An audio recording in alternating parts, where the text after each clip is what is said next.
রহমানির আসসালামু আলাইকুম, আদাব। আজকে আমি কথা বলবো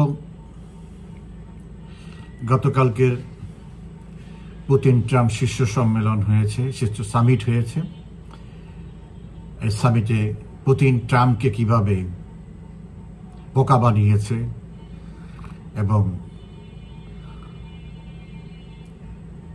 এই শীর্ষ সম্মেলন ট্রাম্পের আয়োজিত তাকে কিভাবে ব্যর্থ করে দিয়েছে এবং ডেভিল ইনুস আবারও পদত্যাগের নাটক শুরু করেছে সেই বিষয়ে। তার আগে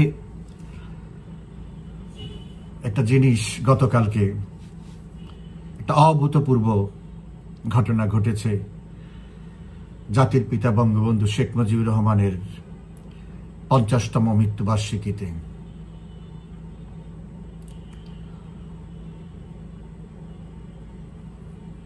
বঙ্গবন্ধুর মৃত্যুর পরে বা তার জীবদ্দশায়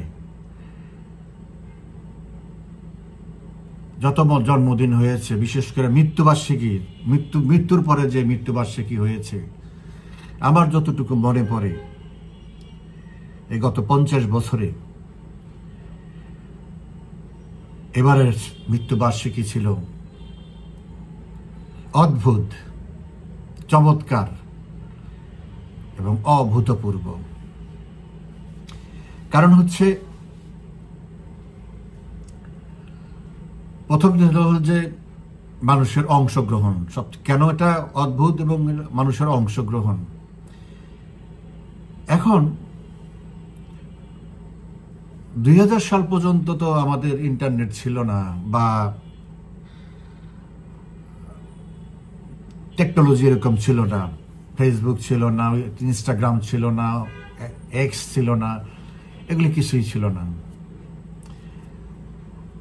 তো সেই ক্ষেত্রে তখন যেভাবে ক্ষমতার বাইরে থাকা আর ক্ষমতার মধ্যে থাকা, যেভাবেই আমরা জাতীয় শোক দিবস পালন করেছি, সেখানে একটা আনুষ্ঠানিকতা ছিল, সেখানে একটা পরিকল্পনা ছিল, সেখানে একটা প্রস্তুতি ছিল, বাস্তবায়নের প্রস্তুতি ছিল। তো সেইটাকে অনেকেই, সেই প্রস্তুতি থেকে বা সেই বাস্তবায়ন থেকে অনেকেই, একান্ত দলীয় লোক না হলে খুব কম লোক, সাধারণ মানুষ বা অরাজনৈতিক মানুষ, আর অরাজনৈতিক তো তেমন না, মানে সরাসরি রাজনীতির সাথে যুক্ত এরকম মানুষরা সম্পৃক্ত হতে দ্বিধান্বিত ছিল। মনে মনে তারা সবসময় বঙ্গবন্ধুর প্রতি অগাধ শ্রদ্ধা, ভালোবাসা, কিন্তু এটা প্রকাশ করার সুযোগ পায়নি। কারণ একটা হলো রাজনৈতিক কারণ, পক্ষপাতিত্ব বা পক্ষ বিপক্ষের কারণে, আরেকটা হচ্ছে প্রযুক্তিগত আজকের যে সুযোগগুলি আছে সেই সুযোগগুলি তখন ছিল না। এবারের বঙ্গবন্ধুর মৃত্যুবার্ষিকী যেভাবে বাধাগ্রস্ত হয়েছে, অতীতে কখনোই এরকম বাধাগ্রস্ত হয়নি। এভাবে ঘোষণা দিয়ে, সরকারিভাবে ঘোষণা দিয়ে, অনেকে বলে ডাস্টবিন শফিক। ডাস্টবিন শফিকটা একটা কেরানি, একটা চাকরিজীবী। ওর তো সিদ্ধান্ত নেওয়ার কোনো সুযোগ নেই। ও সিদ্ধান্ত প্রচার করে, প্রকাশ করে। সিদ্ধান্ত হলো ডেভিল ইনুসের। তো এইরকম সরকারিভাবে সিদ্ধান্ত নেওয়া, আইন শৃঙ্খলা বাহিনীকে নিয়োগ দেওয়া, নিয়োজিত করা, সরকারি মদতপুষ্ট গুন্ডা বাহিনী নিয়োজিত করা, যাতে প্রতিরোধ করা যায়, যাতে মানুষকে লাঞ্ছিত করা যায়, এরকম ঘটনা তো এর আগে কখনো ঘটেনি, কখনোই ঘটেনি। সেরকম একটি বৈরী অবস্থায় আওয়ামী লীগ একটি চরম বিপজ্জনক অবস্থার মধ্যে ক্ষমতাচ্যুত হওয়া, এরকম পরিস্থিতিতে যেভাবে গতকাল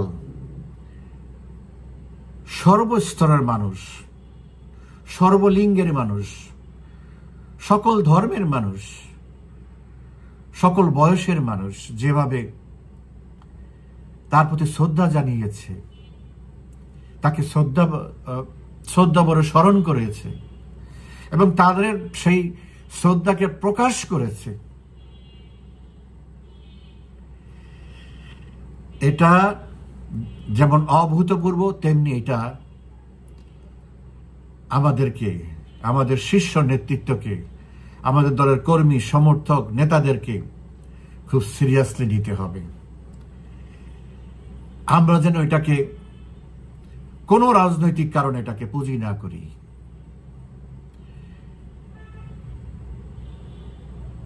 এটাকে যেন রাজনীতিকরণ না করি আমরা। এটা যেন আওয়ামী লীগের কৃতিত্ব হিসাবে আমরা না দেখি।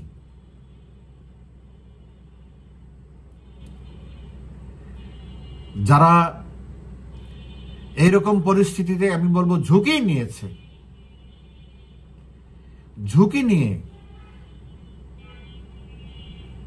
তাদের মনের কথা প্রকাশ করেছে, জাতির পিতাকে শ্রদ্ধা জানিয়েছে, স্মরণ করেছে, তাদেরকে সম্মান করতে হবে, তাদেরকে রাজনীতির বাইরে রাখতে হবে। আমরা যেন কথায় কথায় তাদেরকে আমাদের বক্তৃতায়, আলোচনায় যেন তাদেরকে না টানি, তাদের যেন আমাদের বক্তৃতার অংশ না করি, রাজনীতির অংশ না করি। এটা আমাদের টপ টু বটম সবাইকে খুব সতর্কতার সাথে দেখতে হবে। আমরা যদি সেই কাজটা করতে যাই, ভবিষ্যতে তারা সংযত হয়ে যাবে, ভবিষ্যতে তারা এই প্রকাশটা করতে পারবে না, সেটাও তাদের দুঃখ থাকবে। তারা দলীয় দৃষ্টিভঙ্গি থেকে জাতির পিতাকে এভাবে স্মরণ করেনি। তারা অন্তরের অন্তরস্থলের আকাঙ্ক্ষা থেকে জাতির পিতাকে স্মরণ করেছে। তাদের কর্তব্য দায়িত্ব তারা পালন করেছে নাগরিক হিসাবে, দেশপ্রেমিক নাগরিক হিসাবে, মুক্তিযুদ্ধের পক্ষের মানুষ হিসাবে। আমাদেরকে খুব এটা এই ঘটনার মধ্যে দিয়ে আমাদেরকে অনেক সতর্কতার মধ্যে চলতে ফেলে দিয়েছে।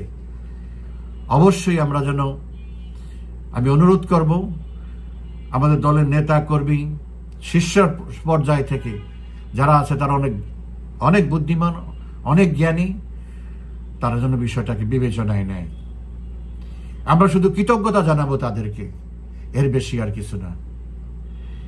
তাদের অংশগ্রহণকে, তাদের এই অভূতপূর্ব সাহসকে আমরা অবনত চিত্তে সবসময় কৃতজ্ঞতা জানাবো, ধন্যবাদ জানাবো। এর বাইরে আমরা যেন তাদেরকে আমরা দলে না টানি, দলের অংশ না করি। এটাই আমার অনুরোধ সবার কাছে। গতকাল আপনারা জানেন যে আমেরিকার আলাস্কায় প্রেসিডেন্ট পুতিন এবং ট্রাম্প এই শীর্ষ বৈঠকটা একটা গুরুত্বপূর্ণ বিশ্বের জন্য। কিন্তু এই প্রশ্ন হচ্ছে যে এই বৈঠক কোনো ফল দিয়েছে? যদি ফল দেয় সফল, ফল না দিলে বিফল, ব্যর্থ। এখানে ফল দিয়েছে, আবার ফল দেয়নি। দিয়েছে পুতিনকে, দেয়নি ট্রাম্পকে। ট্রাম্প যে আশায় পুতিনকে রাজি করিয়েছিল, বিশ্বকে দেখাতে চেয়েছিল, একটা সমঝোতায় আসার চেষ্টা করেছিল, তার কথা পুতিনকে মানতে চেষ্টা করার যে অভিপ্রায় তার ছিল, যে প্রত্যাশা তার ছিল, তার কিছুই সেখানে হয়নি। পুতিনের কাজ করে আসছে। প্রেসিডেন্ট পুতিন এমন এক বিচক্ষণ ব্যক্তি, যিনি হ্যাঁ বলে তার প্রতিপক্ষকে পরাজিত করে। এটাই তার ক্যারিশমা, এটাই তার ম্যাজিক। এখন পর্যন্ত পুতিন, ট্রাম্প বা অন্য বিশ্ব নেতা যারাই আছে, তাদের কোনো প্রস্তাবকে সে আউটরাইট রিজেক্ট করেনি, গ্রহণ করেই সে প্রত্যাখ্যান করেছে। What a talented person. আমি এত বিমোহিত তার প্রতি, এতটাই তার প্রতি আমি মুগ্ধ, আমি কখনোই ভাষায় ব্যক্ত করতে পারবো না। তার আচরণ, তার জেস্টার, পোস্টার, তার ফ্যাশন, কি নাই। চমৎকার ইংরেজি বলে, চমৎকার জার্মান ভাষা বলে, ফ্রেঞ্চ ভাষা বলে, স্প্যানিশ ভাষা বলে, অসাধারণ। তো এখন প্রশ্ন হচ্ছে, আমি বলেছিলাম যে এটার উপরে নির্ভর করে আমাদের স্বার্থ। আমাদের স্বার্থ ভারতের উপরে অনেকটা নির্ভর করে। ভারতের কি হলো? ভারতের স্বার্থ উদ্ধার হয়েছে। দেখেন, এই মিটিংয়ে কোনো চুক্তি হয় নাই, সমঝোতা হয় নাই, কিছুই হয় নাই। কিছু একটা হবে, সেটা মস্কোতে হবে। কিছুদিনের মধ্যে ট্রাম্প আবার এই মস্কোতে আসবেন পুতিনের সাথে বসার জন্য। পুতিনের যেই লক্ষ্য, সেখান থেকে কখনোই সে বিচ্যুত হবে না। সেখান থেকে যদি সে বিচ্যুত হয়, আমি কেন বলছি, আমার যুক্তিটা হলো এখানে যে সেখান থেকে যদি সে বিচ্যুত হয় বা পিছু হটে, তাহলে তিনি প্রমাণিত হবেন যে পুতিন এই কাজগুলো ভুল করেছে, অন্যায় করেছে। এই কাজ পুতিন কখনোই করবে না। পুতিন তার কাজের মধ্য দিয়েই প্রমাণ করেছে এবং প্রমাণ করবে যে সে কোনো ভুল করেনি, অন্যায় করেনি, কোনো কিছু কারোর উপর চাপিয়ে দেয়নি। এই জন্যই আমি বলি যে সে কখনো এখান থেকে পিছপে হবে না। কারণ তার কাছে অনেক টুলস আছে, অনেক যুক্তি আছে যে কেন সে এই লক্ষ্যগুলি অ্যাচিভ করতে হবে।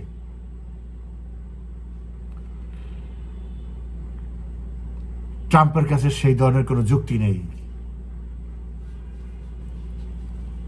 যে পুতিনকে কথায় যুক্তিতে তাকে বলবে যে তুমি এটা না করলে তো তুমি অন্যায় করতেছো। এরকম অবস্থানে পুতিন নাই এবং পড়বেও না। সেটা লম্বা ইতিহাস, সেটা নিয়ে আমি অন্য সময় ফাঁকে ফাঁকে কথা বলবো। এখন প্রশ্ন হচ্ছে, এই বৈঠকের পরে আমি আমাদের মধ্যেই নিয়ে আসি, আরো অনেক বিষয় আছে, ইউরোপ টিউরোপ সবকিছু, সেগুলি নিয়ে এখন আর কথা বলি না। কারণ আমি বলতে গেলে অনেক ব্যাখ্যা দিতে হয় বুঝানোর জন্য যে এটা একটা থোক একটা কথা না, it has got a basis. তো বেসিসটা আমি বলতে গেলে লম্বা হয়ে যায়, বিকজ আমি এগুলি খুব কাছ থেকে দেখি। আমি যেটা অনুমান করি, যেটা আমি অ্যানালাইসিস করি, সেটা আমার অভিজ্ঞতা থেকে, দেখা থেকে, শোনা থেকে, নিজের থেকে। সো অনেক কিছু বলা যায়। আমি যেটা বলতে চাচ্ছি যে ইন্ডিয়ার কি হলো, এই মিটিং এর পরেই এয়ারফোর্স ওয়ানে ট্রাম্পের একটা মানে ইয়ে হয়ে গেছে, প্র্যাকটিস হয়ে গেছে যে কোনো জায়গায় গেলে এয়ারফোর্স ওয়ানে বসে, তার বিমানে বসে সে সাংবাদিকদের সাথে কথা বলে, কারোর সাথে ফোনে কথা বলতে হলে সেগুলি, এইসব কাজগুলি সে করে আগায় নেয়, প্লাস নিরিবিলি করতে পারে, সময়টাকে কাজে লাগায় ভালো। তো সেই তার বিমানে বসেছে, সাংবাদিকদেরকে প্রশ্নের উত্তরে বলেছে যে ভারতের বিষয়টা আর আগাবে না, আর শুল্ক আরোপ করা হবে না, এবং এইসব বিষয়গুলো, শুল্কগুলো কি হবে না হবে, এগুলো আমরা 2-1 সপ্তাহের মধ্যে পুনর্বিবেচনা করব। That is a very positive side. কিন্তু যাওয়ার আগে 2 দিন আগেও বলেছে প্রয়োজনে ভারতের উপরে আরো শুল্ক আরোপ করব। মিটিং এর পরে সে ঠিক ইউটার্ন করেছে। এই গেল তার দিক। এখন প্রশ্ন হলো, ভারত কতটা ক্ষতিগ্রস্ত হবে? দেখে না, আজকের কথাই বলি, S&P, ভেরি রিনাউন্ড আমেরিকান একটি কোম্পানি, প্রতিষ্ঠান,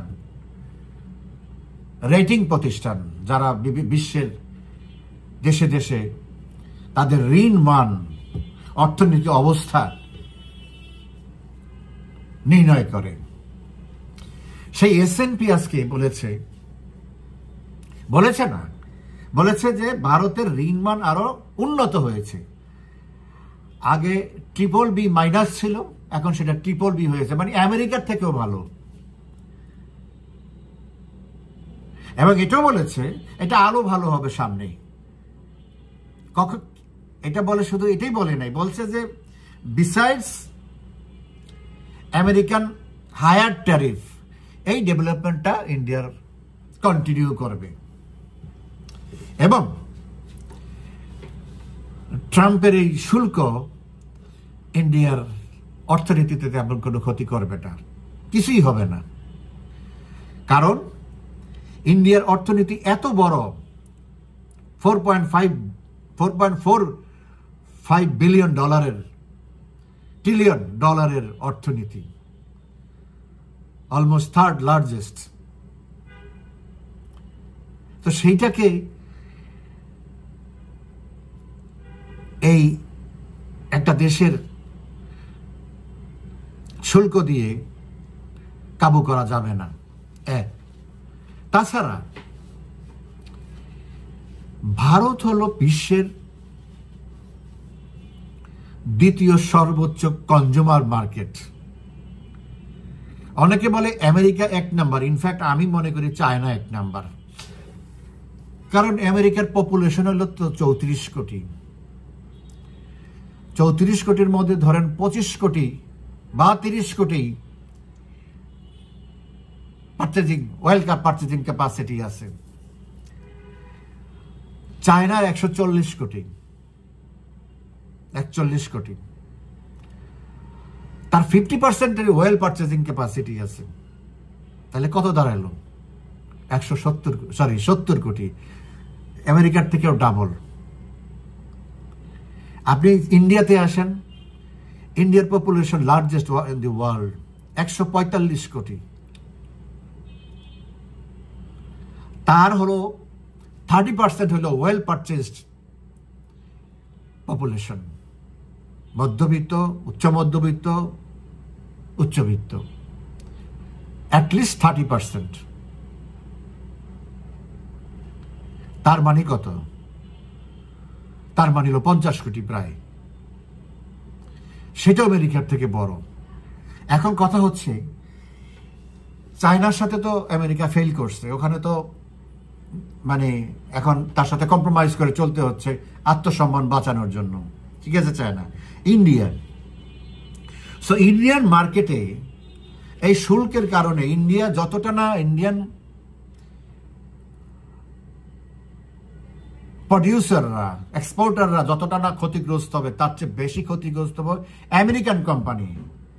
বিকজ 100-র উপরে আমেরিকান বিশাল বিশাল কোম্পানি আছে ইন্ডিয়াতে বিনিয়োগ করেছে, যে এখান থেকে তারা প্রস্তুত করে প্রোডাকশন করে আমেরিকাতে, ইউরোপে তারা মার্কেটিং করে। তো শুল্ক তো সেটা বাদ না। আমেরিকা তো এটা বলে নাই যে আমার যারা দেশের লোক ওখানে ইনভেস্ট করেছে তারা ছাড়া, ব্যাপারটা তা না, ওভারঅল ফর অল। সো ক্ষতিগ্রস্ত বেশি আমেরিকানরাই হবে। India's economy based on agriculture and local consumption. 65% of the GDP is based on local consumption, export till পরে। সো এটা বন্ধ হবে না। আর ইন্ডিয়ার কাছে আমেরিকা, আমি আগে একটা আমার ইয়াতে বলছি যে ইন্ডিয়ার কাছে আমেরিকা আসতেই হবে। তার ব্যবসায়ীদের চাপে, এই ধমক টমক দিয়ে, এটা তো ইন্ডিয়াকে এটা মনে করছে যে সেই ধমক দিয়ে যদি কোনো কাজ হয়। চায়নার সাথে ফেল করছে, আর কারোর সাথে তো আমাদের তো আলাদা কথা, আমরা তো অন্য ব্যাপার। ইন্ডিয়া তো জন্মগতভাবেই তারা তার ধমক সহ্য করে না। এটা তার ন্যাশনাল প্রাইড তাদের। Once upon a time we were also part of India, so that pride also আমরা ইনহেরিট করি। কিন্তু এখন আমরা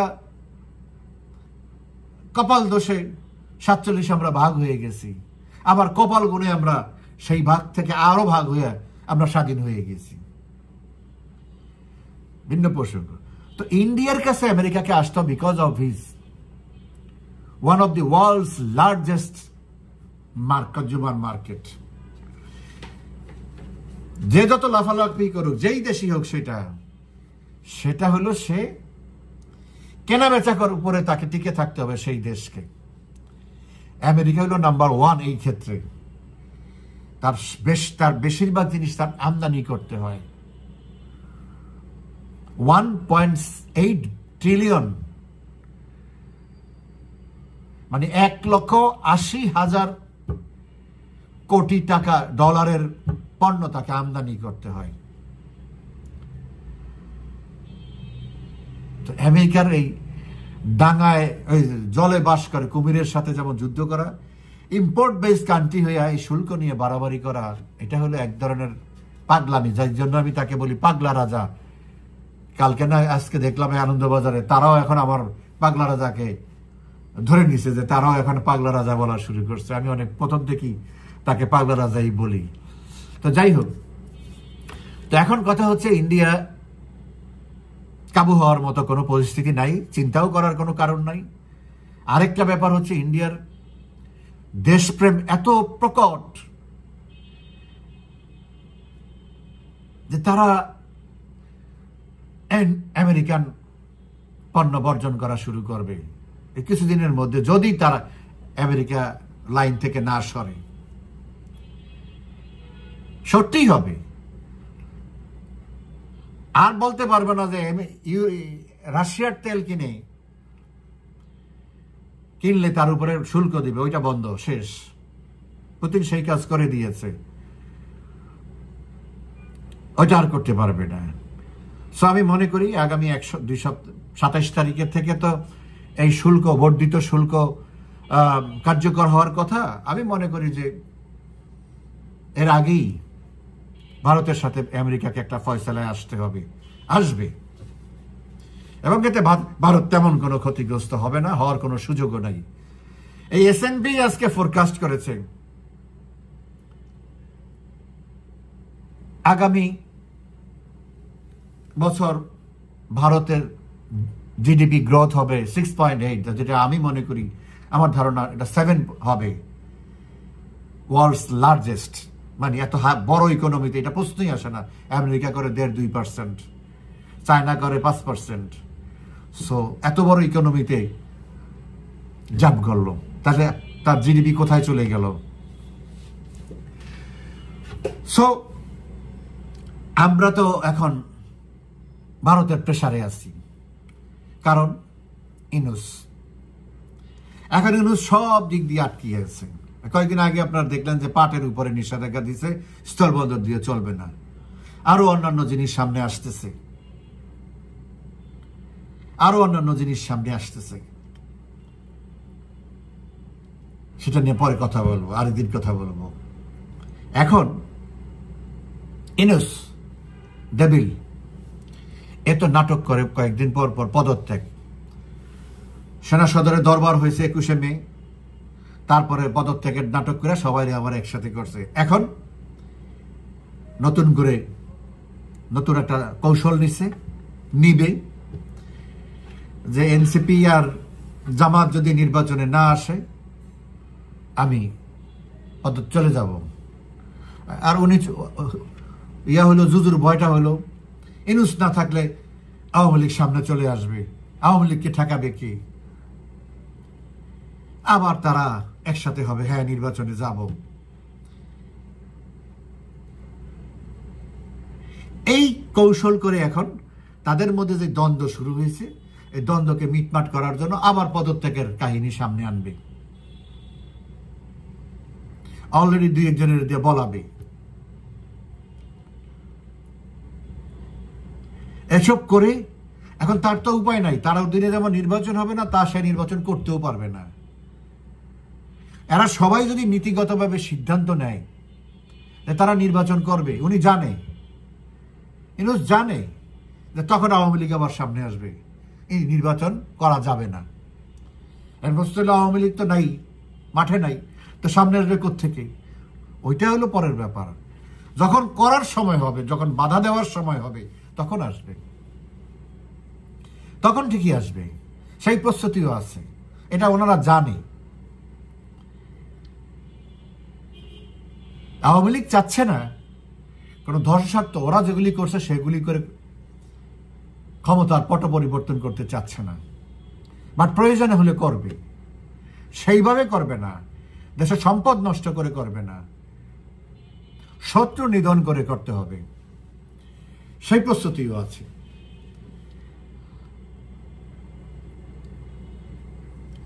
সে বলে, ডেভিল ইউনূসের কথা বলছি, যে নির্বাচন যদি বৈধ না হয়,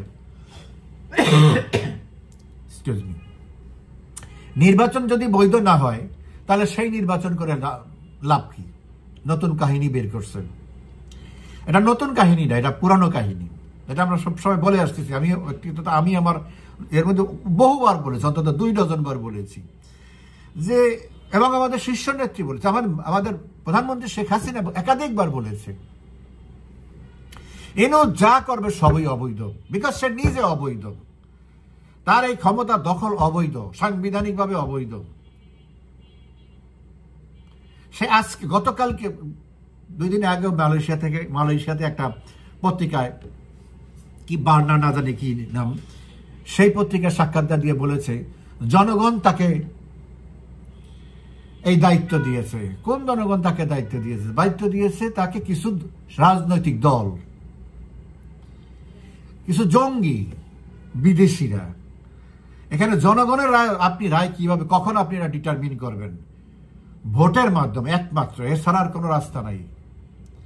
আর যেই আন্দোলনের কথা বলে, আন্দোলন একটা হয়েছে কিন্তু অভ্যুত্থান হয় না। অভ্যুত্থান হয়েছে, সামরিক অভ্যুত্থান হয়েছে,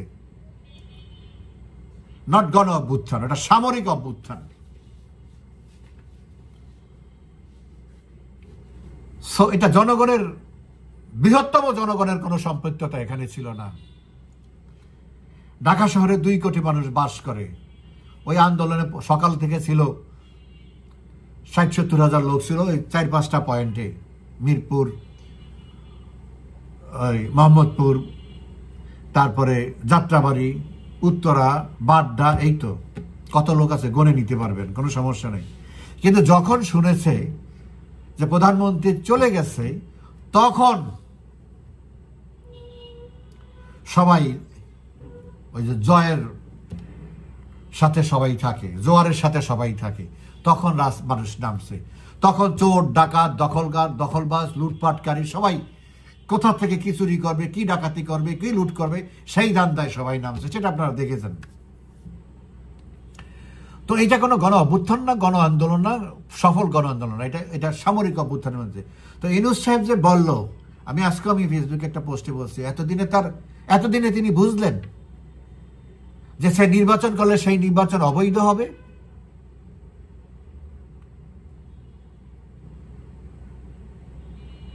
এখন সে আসল জায়গায় আসছে, কারণ সে মেসেজ তাকে দেওয়া হয়েছে।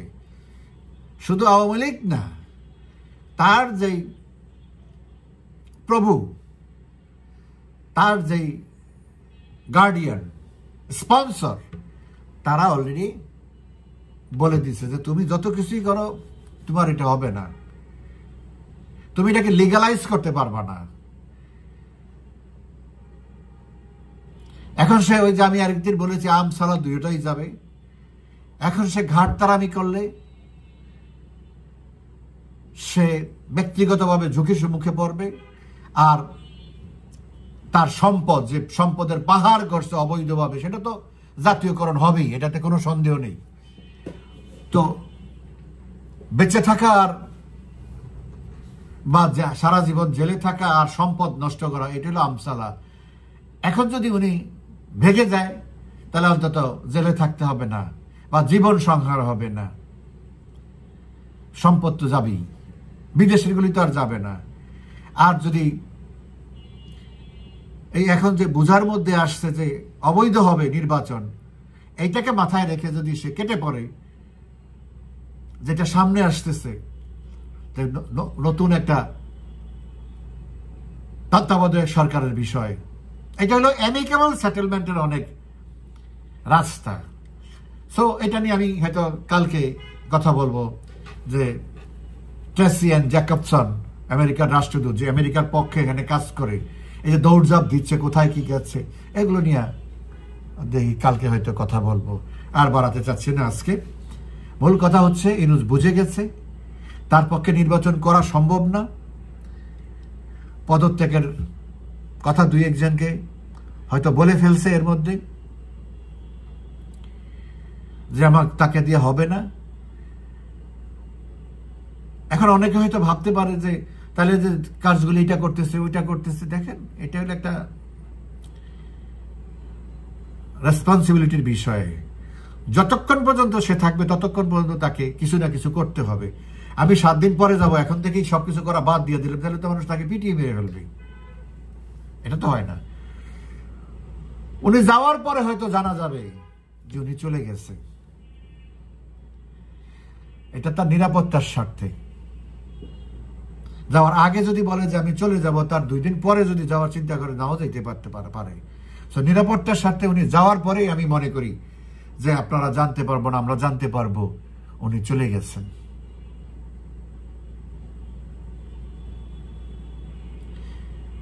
সো